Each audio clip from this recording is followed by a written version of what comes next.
عظیم تر ہے میرا پیمبر والصلاة والسلام على سيدنا ومولانا وملجانا ومأوانا محمد صلی اللہ علیہ وسلم النبی الأمی العربی القرشی الحاشمی الابطحی المکی المدنی التحامی الشاہد المشہود الولی المکرم اما بعد فاعوذ باللہ من الشیطان الرجیم بسم اللہ الرحمن الرحیم قال اللہ تبارک و تعالی فی القرآن المجید والفرقان الحمید سبحان الذی اسری بعبدہ لیلا من المسجد الحرام الی المسجد الاقصی الذی بارکنا حولہ لنریہ من آیاتنا انہ هو السمیع البصیر صدق اللہ مولانا العظیم۔ اللہ جل مجدہ کی حمد و ثنا اور حضور راحت قلب و جان صلی اللہ تعالیٰ علیہ وآلہ وسلم کی بارگاہ کرم میں عقیدتوں، محبتوں اور چاہتوں کا خراج پیش کرنے کے بعد برادران اسلام، واقعہ معراج النبی صلی اللہ تعالیٰ علیہ وآلہ وسلم کا ایک حصہ پچھلے جمعۃ المبارک کو میں نے بیان کیا تھا، اور اس آیت کریمہ کا ترجمہ پھر دہرا دیتا ہوں۔ اللہ پاک نے فرمایا، پاک ہے وہ ذات ہر عیب سے، ہر نقص سے، ہر کمزوری سے، ہر سقم سے، ہر کجی سے، اسریٰ بعبدہ، جس نے اپنے بندہ خاص کو سیر کرائی، لیلم، رات کے تھوڑے سے حصے میں، من المسجد الحرام الی المسجد الاقصی، مسجد حرام سے لے کر کے مسجد اقصی تک، لنریہ من آیات الذی بارکنا حولہ، جس کے ارد گرد برکتیں ہی برکتیں ہیں، لنریہ من آیاتنا انہ هو السمیع البصیر، تاکہ ہم اس کو اپنی قدرت کی نشانیاں دکھائیں۔ بے شک اللہ تعالیٰ سننے والا، جان دیکھنے والا اور سننے والا ہے۔ واقعہ معراج النبی صلی اللہ تعالیٰ علیہ وآلہ وسلم انسانی کمالات میں سے بہت بڑا کمال ہے، لیکن اللہ کی قدرت کاملہ کا اظہار ہے۔ جو رب حضرت آدم علیہ السلام کی توبہ کو قبول کر سکتا ہے، جو رب نوح علیہ السلام کی کشتی کو پہاڑ پر لگا سکتا ہے اور فلڈ سے بچا سکتا ہے، جو رب سیدنا ابراہیم علیہ السلام پر آگ کو گل و گلزار کر سکتا ہے، اور ان کو جب آگ میں پھینکا گیا، رب ارشاد فرماتا ہے، یا نار کونی بردم و سلام علی ابراہیم، اے آگ ٹھنڈی ہو جا اور ابراہیم پر سلامتی والی ہو جا۔ تو جو رب اس آگ کو ٹھنڈا کر سکتا ہے، ابراہیم کو بچا سکتا ہے، جو رب حضرت موسیٰ علیہ السلام کو حکم دیتا ہے کہ ڈنڈا مارو اور دریا میں راستہ بن جائے گا، اور موسیٰ کو بچا کر فرعونیوں کو غرق کر سکتا ہے، جو رب حضرت یونس علیہ السلام کو مچھلی کے پیٹ سے ان کی تسبیح کے بعد لا الہ الا انت سبحانک انی کنت من الظالمین جب انہوں نے کہا تو ان کو اس مچھلی کے پیٹ سے نکالتا ہے، فنجیناہ من الغم وکذالک ننجی المؤمنین، اور اعلان فرماتا ہے کہ ہم نے ان کو غم سے نجات عطا فرمائی، اور اسی طرح ہم اہل ایمان کو بھی غم سے نجات دیں گے۔ جو رب یونس علیہ السلام کو مچھلی کے پیٹ سے باہر نکال سکتا ہے صحیح سلامت، جو رب حضرت ایوب کی بیماری دور کر سکتا ہے، وہ رب محمد عربی صلی اللہ تعالیٰ علیہ وآلہ وسلم کو مسجد حرام سے مسجد اقصی تک، اور مسجد اقصی سے لے کر کے سدرۃ المنتہا تک، اور سدرۃ المنتہا سے عرش اولا پر اپنی ملاقات کے لیے بھی بلا سکتا ہے۔ کہ یہ اس کی قدرت کا اظہار ہے۔ ایک ہے اللہ تعالیٰ کی عادت مبارکہ، ایک ہے اللہ کی قدرت کاملہ۔ یہ واقعہ معراج اللہ پاک کی قدرت کاملہ کا اظہار ہے۔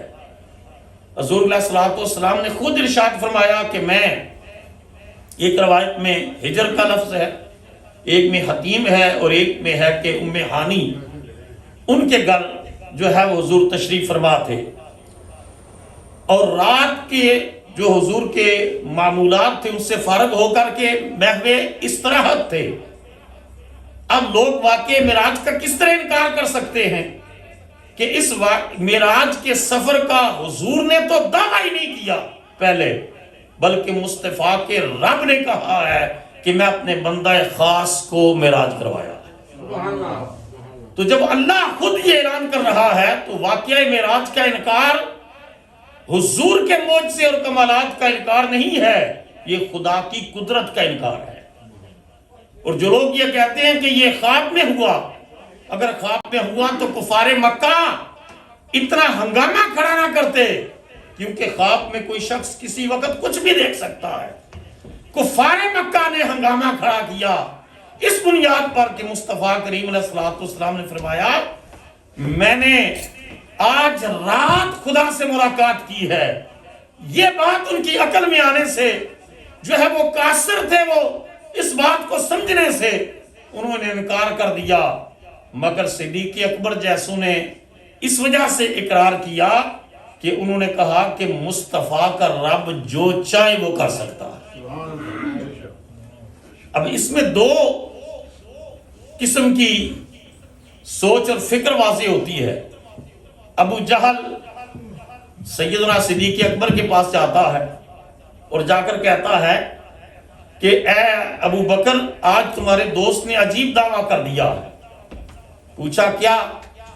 کہا کہ پہلے تو ان کی باتیں چلو جو کچھ بھی تھیں، آج تو انہوں نے اعلان کر دیا ہے کہ میں راتوں رات آسمانوں پر گیا ہوں، خدا سے ملاقات کی ہے، اور راتوں رات جو ہے اس سے پہلے اقرار کروایا کہ اگر کوئی شخص یہ کہے کہ میں راتوں رات آسمانوں پر گیا ہوں اور رب سے ملاقات کی ہے تو یہ ہو سکتا ہے؟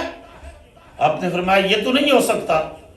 جب اس نے پکا اقرار کروا لیا تو ابو جہل حضرت ابو بکر سے کہنے لگا کہ تمہارے دوست، تمہارے صاحب، تمہارے نبی جن کے تم نبوت پر ایمان رکھتے ہو، انہوں نے دعویٰ کیا ہے کہ آج راتوں رات میں آسمانوں پر گیا ہوں اور خدا سے ملاقات کر کے آیا ہوں۔ تو صدیق اکبر نے کہا مصطفیٰ نے جو کہا ہے سچ فرمایا ہے، سچ فرمایا ہے۔ ابو جہل کہنے لگا ابھی تو تم نے کہا، ابو بکر ابھی آپ نے کہا کہ کوئی کہے تو نہیں ہو سکتا۔ تو حضرت سیدنا صدیق اکبر رضی اللہ تعالیٰ عنہ ارشاد فرمانے لگے کہ ابو جہل تو نادان ہے، وہ کوئی تو نہیں ہے، وہ تو حبیب کبریا ہے، وہ اللہ کے محبوب بندے ہیں۔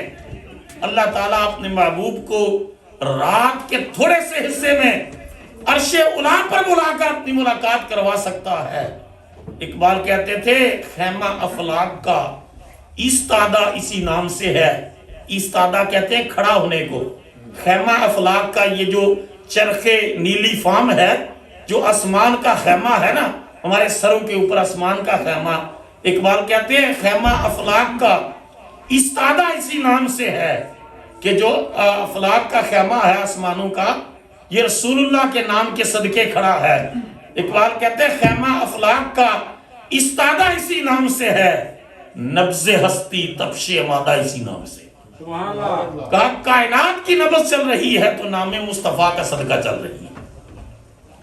اب وہاں سے ابو جہل کو منہ کی کھانی پڑی اور مایوس ہو کر واپس لوٹ گیا۔ سیدنا صدیق اکبر رضی اللہ تعالیٰ عنہ، ان کو صدیق اکبر کا لقب اس وجہ سے ملتا ہے کہ وہ مصطفیٰ کریم کے واقعہ معراج کی تصدیق کر دیتے۔ تو نبی کریم علیہ السلام نے ارشاد فرمایا کہ میں محو استراحت تھا، جبرائیل امین آئے اور انہوں نے آ کر کے حضور علیہ السلام کو آواز دے کر نہیں بلایا، کیونکہ آواز دینے سے ادب اور مینرز نہیں تھے۔ انہوں نے پہلے تو کچھ روایات میں ہے کہ انہوں نے مکان کی چھت سے سوراخ کیا اور سوراخ کر کے اس کمرے میں انٹر ہوئے، کیونکہ دروازہ کھٹکھٹانا یا آواز دینا یہ ادب کے خلاف تھا۔ اب سوال پیدا ہوتا ہے کہ جس جبرائیل کے 600 پر ہیں، 2 پروں کو پھیلائے تو زمین و آسمان کو اپنی لپیٹ میں لے لے، وہ چھوٹے سے سوراخ سے کیسے گزرا؟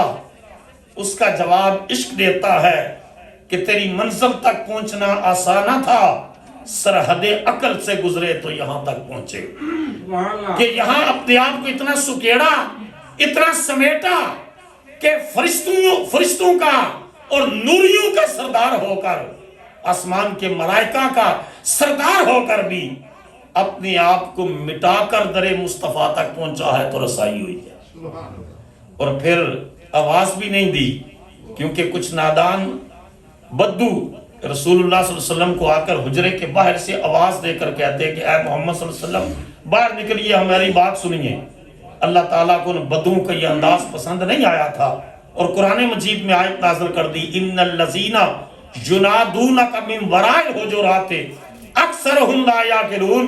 میرے حبیب جو حجروں کے باہر سے تجھے بلاتے ہیں، آوازیں دیتے ہیں، اکثرهم لا یعقلون، ان میں سے اکثر کے پاس عقل نہیں ہے، وہ بے وقوف ہے۔ مطلب یہ تھا کہ مصطفیٰ کا انتظار اللہ نے آگے فرمایا ان کے لیے بہتر تھا، وہ انتظار کرتے یہاں تک کہ میرا محبوب خود تشریف لے آتا۔ یہ رسول اللہ کا پروٹوکول اللہ تعالیٰ بیان فرما رہا ہے۔ آج جبرائیل امین نے آواز نہیں دی، دروازہ نہیں کھٹکھٹایا، آئے تو رسول اللہ محو استراحت ہیں اور آ کر اپنے کافوری اور نورانی لب مصطفیٰ کے مبارک تلووں پر رکھ دیے ہیں۔ رسول اللہ کی تلیوں کو چوما ہے۔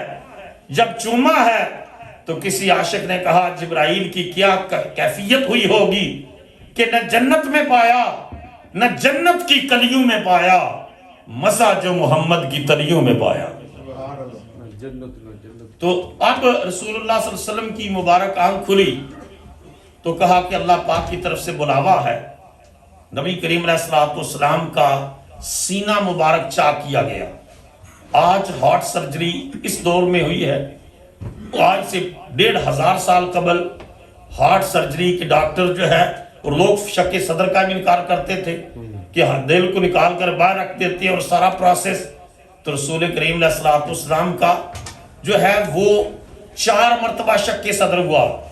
ایک اس مرتبہ اس وقت جب حضرت حلیمہ کی بکریاں چرا رہے تھے، بکریاں، اور حضرت حلیمہ کی بیٹی شیمہ دوڑتی ہوئی آئی کہ امی جان میں اور میرے بھائی محمد صلی اللہ علیہ وسلم بکریاں چرا رہے تھے تو کچھ لوگ آئے ہیں اور وہ ان کو اٹھا کر لے کر چلے گئے ہیں۔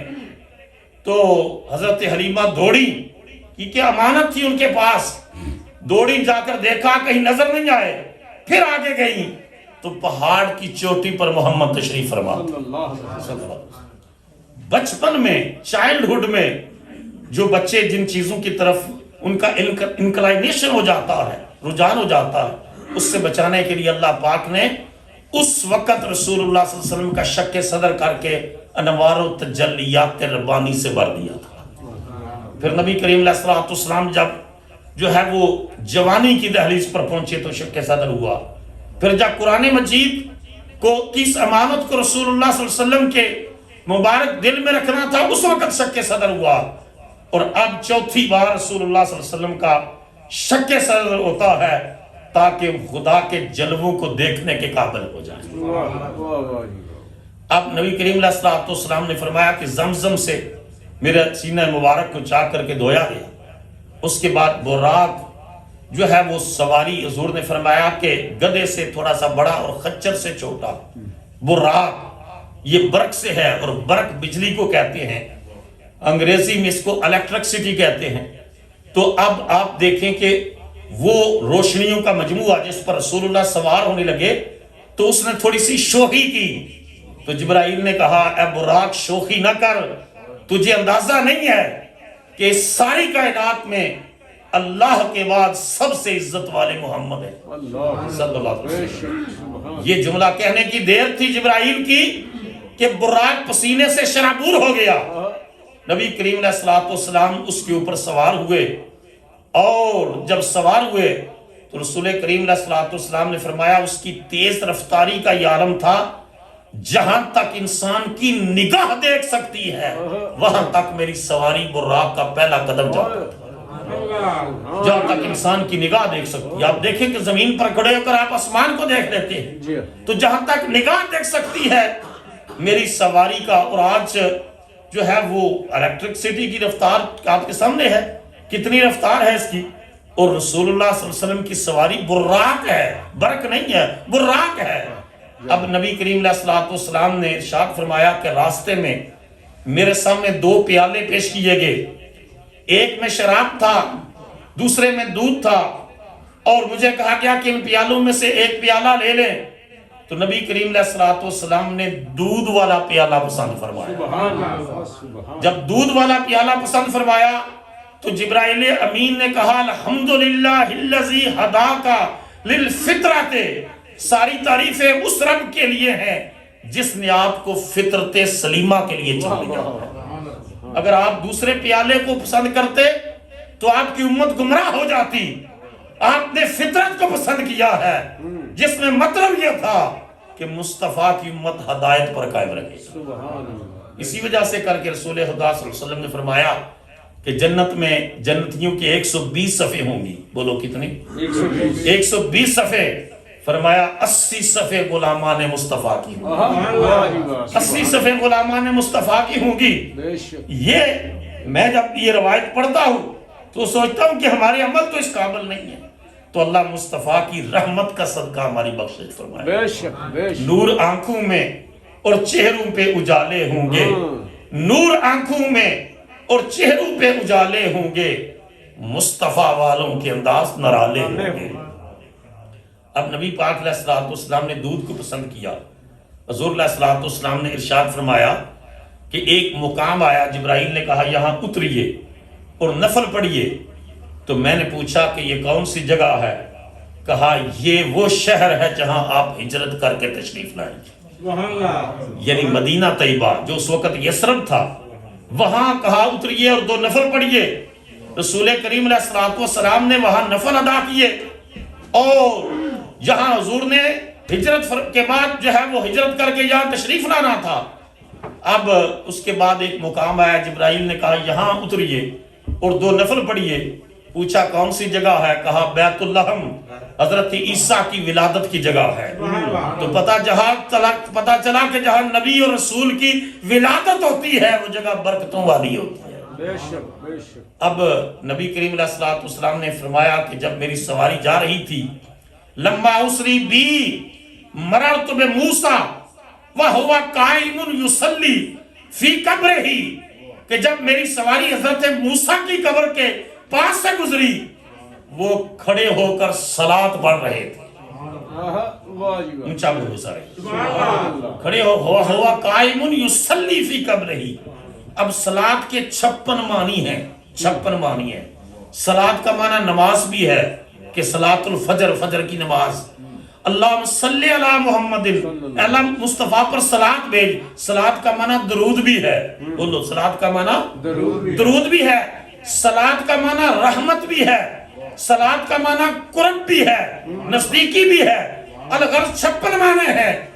اب کچھ لوگوں نے ترجمہ کیا اس حدیث کا کہ رسول کریم علیہ السلام نے فرمایا جب میں حضرت موسیٰ کی قبر کے پاس سے گزرا تو وہ اپنی قبر میں کھڑے ہو کر نماز پڑھ رہے تھے. ارے نماز کا معنی جو ہے وہ سینس نہیں کرتا اس مقام پر کہ جب حضرت موسیٰ کو پتا ہے کہ نبیوں کے تاجدار آ رہے ہیں تو وہ نماز فرض تو تھی نہیں قبر میں.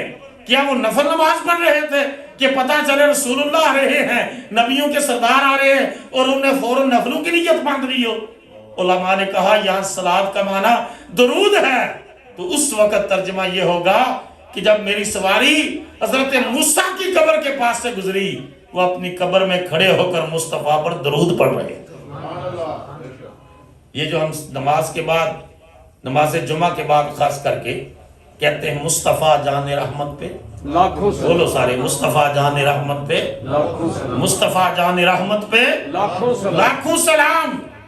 اللہ کے نبی بھی مصطفیٰ کی آمد پر صلاۃ و سلام پیش کرتے ہیں۔ سبحان یصلی فرمایا وہ قائم یصلی فی قبرہ، وہ اپنی قبر میں جو ہے وہ کھڑے ہو کر مانا یہ ہوگا درود پڑھ رہے تھے۔ اب یہاں اس کے بعد نبی کریم علیہ الصلوۃ والسلام جو ہے وہ مسجد اقصیٰ پہنچے۔ اب مسجد اقصیٰ جو ہے آپ کو پتا ہے کہ اس کو ان دونوں کو اللہ پاک نے مسجد حرام اور مسجد اقصیٰ کہا ہے۔ سبحان الذی اسریٰ بعبدہ لیلا من المسجد الحرام، حالانکہ اس وقت 360 بت تھے حرم کے اندر۔ جب رسول اللہ نے سفر کیا اس وقت حرم کے اندر بت تھے، اور مسجد اقصیٰ عیسائیوں کے قبضے میں تھی، صلیب والوں کا کنٹرول تھا۔ مسجد حرام مشرکوں کے قبضے میں ہے، مکہ کے مشرک اور کافر ان کا قبضہ ہے، اور مسجد اقصیٰ پر عیسائیوں کا قبضہ ہے۔ مسجد حرام 8 ہجری کو فتح ہوتی ہے، مکہ فتح ہوا اور کعبے کو بتوں سے پاک کیا گیا اور اس کو حقیقی مسجد بنایا گیا، اور مسجد اقصیٰ 15 ہجری کو فاروق اعظم کے دور میں فتح ہوئی ہے۔ حضرت فاروق اعظم نے فتح کیا ہے، لیکن اللہ نے دونوں کو مسجد من المسجد الحرام الی المسجد الاقصیٰ، لفظ مسجد کا اللہ نے حرام کے مسجد حرام کے ساتھ بھی ذکر کیا اور مسجد اقصیٰ کے ساتھ بھی۔ یہ آیت بتا رہی تھی کہ وقت آنے والا ہے مسجد حرام بھی توحید کے نام پر، اللہ کے نام پر قائم ہوگی اور خدا کو سجدے کیے جائیں گے، اور مسجد اقصیٰ میں بھی خدا کو سجدے کیے جائیں گے۔ اب نبی کریم علیہ الصلوۃ والسلام وہاں پہنچے ہیں، اور یہ صاحب بھی سن لیں، حضور نے فرمایا کہ ثواب کی نیت سے ان 3 مسجدوں کی طرف سفر کرنا، مسجد حرام کی طرف، مسجد اقصیٰ کی طرف اور مسجد نبوی کی طرف، یہ فرمایا جائز ہے کہ صرف مسجد کو دیکھنا بھی باعث اجر و ثواب ہے۔ اور نبی کریم علیہ الصلوۃ والسلام جو ہے اب مسجد اقصیٰ پہنچے۔ اب سارے انبیاء اور رسل وہاں موجود ہیں۔ حدیث پاک میں سارے نبی آدم علیہ السلام سے لے کر کے حضرت عیسیٰ علیہ السلام تک 1,24,000 انبیاء اور رسل وہاں موجود ہیں۔ اب ایک نقطہ ذہن میں رکھو کہ وہ نبی وہاں موجود ہیں اور حضور تشریف لے جاتی ہیں اور پہلے موجود ہیں، اور جبرائیل کہتے ہیں یا محمد صلی اللہ علیہ وسلم تقدم وصلی باخوانک من الانبیاء رکعتین، اے محمد آگے بڑھئے۔ سارے نبی اور رسول انتظار میں ہیں، اے نبی آگے بڑھئے، اے محمد صلی اللہ علیہ وسلم آگے بڑھئے، اور ان انبیاء اور رسل بھائیوں کو 2 رکعت نماز پڑھا دیں۔ اونچا بولو نا ذرا۔ اب میں 3-4 نقطے آپ کی خدمت میں عرض کروں گا۔ سب سے پہلا نقطہ یہ ہے کہ یہ نبی تو دنیا سے چلے گئے، اور جانے کے بعد نماز کوئی فرض نہیں ہے۔ بولو فرض، بولو سارے فرض۔ کسی ولی کو کسی نے دیکھا نا خواب میں نماز پڑھ رہے ہیں، تو بندہ سادہ سی انہیں آکھا جناب مرن تو بعد بھی نماز تو جان چھٹی نہیں ہے۔ انہوں نے فرمایا کہ پہلا فرض سمجھ کے پڑھ دے ہیں، ان نشہ لگ گئے ہیں، ان لذت سمجھ کے پڑھنے ہیں۔ ایک نے جنہ دا مرن تو بعد بھی نشہ نہیں اتریا، ایک نے جنہوں نے چڑھیا ہی نہیں ہے نماز آ نشہ۔ جو لذت اس میں ہے، جب یہ حکم دیا نا آج ابو بکر جنت میں ہے، ابو بکر فی الجنہ، عمر فی الجنہ، عثمان فی الجنہ، ابو عبیدہ بن جراح فی الجنہ، طلحہ فی الجنہ، زبیر فی الجنہ، یہ سارے جنتی ہیں۔ تو لوگوں نے کہا اب تو یہ جنتی ہو گئے، سند مل گئی رضوان رسالت سے، نماز کی کیا ضرورت ہے؟ لیکن جب بلال نے اذان دی تو پہلی صف میں موجود تھا کہ لذت یہ ایسی ہے۔ تو نماز فرض نہیں ہے دنیا سے جانے کے بعد۔ اللہ نے نبیوں کو مسجد اقصیٰ میں کیوں جمع کیا؟ اس وجہ سے کر کے کہ ایک نسل آنے والی تھی، جو نسل یہ اپنی زبانوں پر یہ بات لانے والی تھی منبروں پر بیٹھ کر کہ معاذ اللہ نبی بھی مر گئے، اور وہ بھی نہ درود سنتے ہیں، نہ دعا پہنچتی ہے، نہ فاتحہ ہے، کچھ بھی نہیں ہے۔ اللہ نے معراج کی رات سارے نبیوں کو جمع کر کے بتا دیا کہ مصطفیٰ کا سفر معراج بتا رہا ہے کہ سارے نبی قبروں میں زندہ ہیں، تبھی تو پہنچے ہیں مسجد اقصیٰ۔ اگر زندہ نہ ہوتے تو مسجد اقصی میں کیسے پہنچتے؟ زندو اور جب نبی زندہ ہیں تو نبیوں کے تاجدار بھی زندہ بولو سارے نبیوں کے تاجدار بھی تو زندہ ہے واللہ، تو زندہ ہے واللہ، میرے چشم عالم سے چھپ جانے والے۔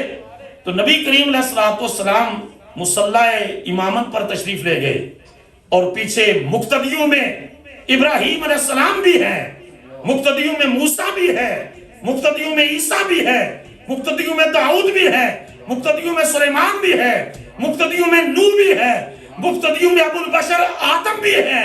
سارے نبی مقتدی بن کر کھڑے ہیں، ہمارے آقا ان کی امامت فرما رہے ہیں۔ سبحان اللہ، حسینوں میں حسین ایسے کہ محبوب خدا ٹھہرے، حسینوں میں حسین ایسے کہ محبوب خدا ٹھہرے، نبیوں میں نبی ایسے امام الانبیاء ٹھہرے۔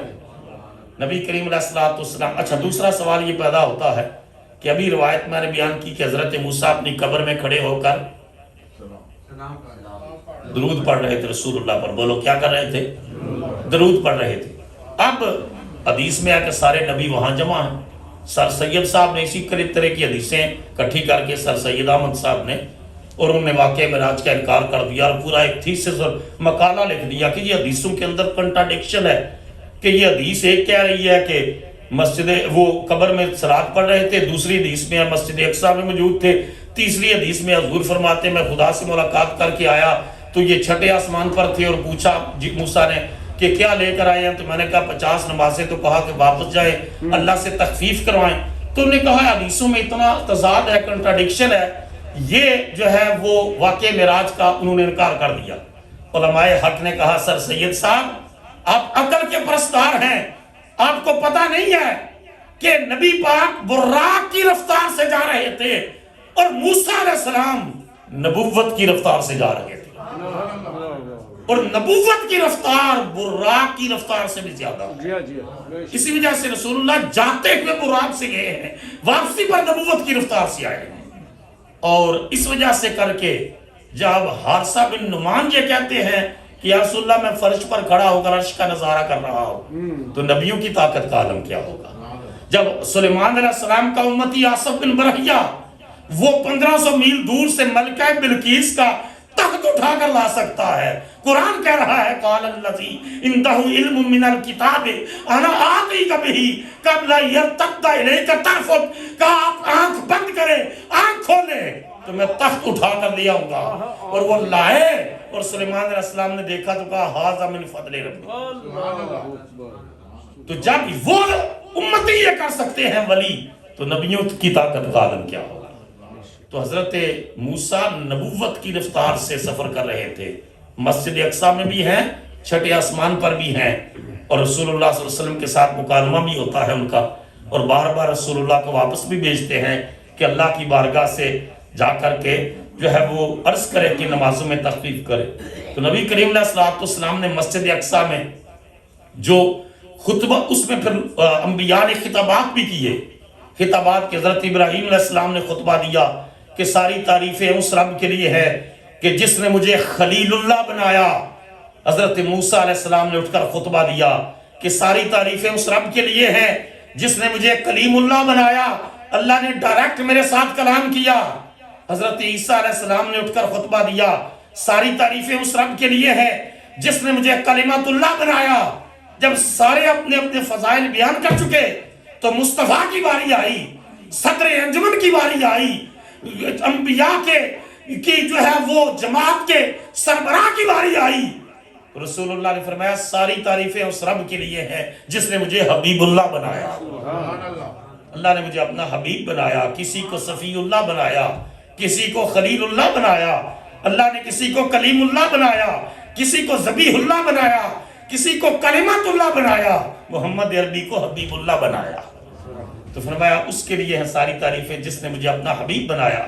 تو نبی کریم صلی اللہ تعالیٰ علیہ وسلم وہاں سے پھر سدرۃ المنتہا کی طرف حضور نے سفر کیا ہے، مسجد اقصی سے لے کر کے سدرۃ المنتہا کی طرف۔ اور سدرہ جو ہے بنیادی طور پر حضور نے فرمایا کہ ایک بیری کی طرح کا ایک درخت تھا جس کا جو بیر ہے، بیر حضور نے فرمایا جس طرح ہمارے پانی کا گڑھا ہوتا ہے اتنا اتنا موٹا اس کا بیر تھا، اور اب قرآن مجید کہتا ہے کہ از یکشا سدرۃ ما یکشا، جب سدرہ کو ڈھانپ لیا جس چیز نے ڈھانپا. اب کس نے ڈھانپا؟ مفسرین لکھتے ہیں کہ جن فرشتوں کی ڈیوٹی ہے آسمانوں پر، ان فرشتوں نے اللہ کی بارگاہ میں عرض کیا یا اللہ آج تیرا محبوب آ رہا ہے، ہمیں بھی دیدار کی اجازت ہے، ہمیں بھی دیدار کی اجازت ہو. تو اللہ نے فرمایا کہ سارے ملائکہ سدرہ درخت پر جمع ہو جانا، جب میرا رسول وہاں سے گزرے گا تم مصطفیٰ کا دیدار کر لینا. نبی کریم علیہ السلام سدرہ سے اب آگے کا جو سفر ہے، سدرہ سے آگے اب جبرائیل امین وہاں رک گئے ہیں. تو حضور نے فرمایا جبرائیل ذرا آگے چلو. تو جبرائیل کہتے ہیں لو دنو تو ان ملاتن لخت رکھ، تو میرا آخری سٹاپ سدرہ ہے، اس سے آگے میں نہیں جا سکتا. اللہ سے میسج ریسیو کرتا ہوں، انبیاء تک کنوے کرتا ہوں، اللہ کا جو حکم ہوتا ہے اس کی تعمیل کرتا ہوں. سدرہ سے آگے میں نہیں جا سکتا. اگر میں ایک قدم بھی آگے جاتا ہوں تو اللہ کے جلال کی وجہ سے جل کر راکھ بن جاؤں گا. بس علماء نے لکھا، صوفیاء نے بھی، کہ سیدنا صدیق اکبر رضی اللہ تعالیٰ کے حوالے سے کہ حضور نے فرمایا کہ جبرائیل کو کہ آگے چل، اور انہوں نے کہا کہ نہیں، یہ میرا آخری سٹاپ ہے، اگر آگے جاتا ہوں تو جل جاتا ہوں. کہا صدیق اکبر کو حضور کہتے تو وہ جلنا قبول کر لیتے مگر مصطفیٰ کی سنگت نہ چھوڑتے. اور اب یہاں مولانا کوثر نیازی مرحوم نے بڑا خوبصورت شعر لکھا. انہوں نے کہا کہ لوگ کہتے ہیں کہ رسول اللہ بشر ہیں. بلا شبہ حضور کی حقیقت نور ہے، حضور لباس بشریت میں تشریف لائے ہیں. انہوں نے کہا کہ محض بشر نہیں ہے اور محض نور بھی نہیں ہے، نہ کوئی بشر مصطفیٰ جیسا ہے نہ کوئی نور مصطفیٰ جیسا ہے.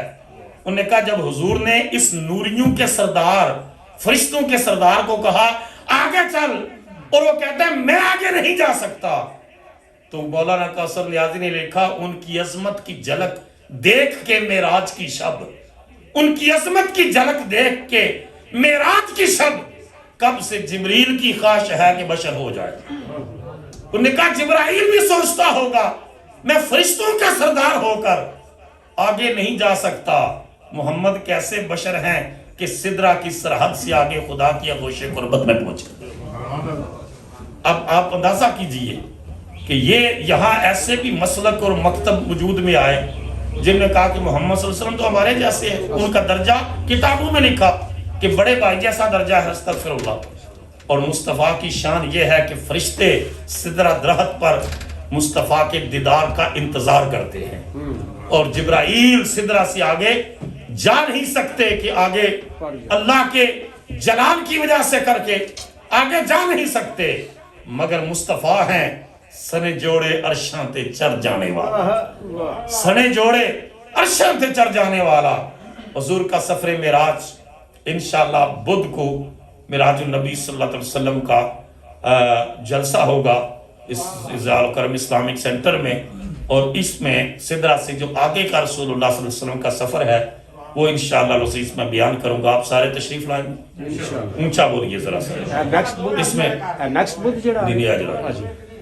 تو اس وجہ سے کر کے مغرب کی نماز کے بعد انشاءاللہ مغرب آپ سارے حضرات یہاں پڑھیں گے. لمبا چوڑا پروگرام نہیں ہوگا، مختصر پروگرام ہوگا، نعتیں ہوں گی اور بیان ہوگا اور لنگر شریف ہوگا. اور آپ نے روزہ رکھنا ہے، کوشش کریں، نفلی روزہ ہے لیکن بڑا اجر و ثواب والا ہے کہ بدھ اور جمعرات 2 دن کا آپ روزہ رکھیں، بہت برکت نصیب ہوگی. نبی کریم علیہ السلام کا سفر معراج، اس کے باقی گوشے جو سدرہ سے آگے خدا سے ملاقات ہے وہ میں بیان کروں گا. اللہ تعالیٰ مجھے اور آپ کو اپنے رسول کا سچا عشق اور پکی اتباع نصیب فرمائے. ہمارے میرا پیمبر عظیم تر ہے، کمال خلاق ذات اس کی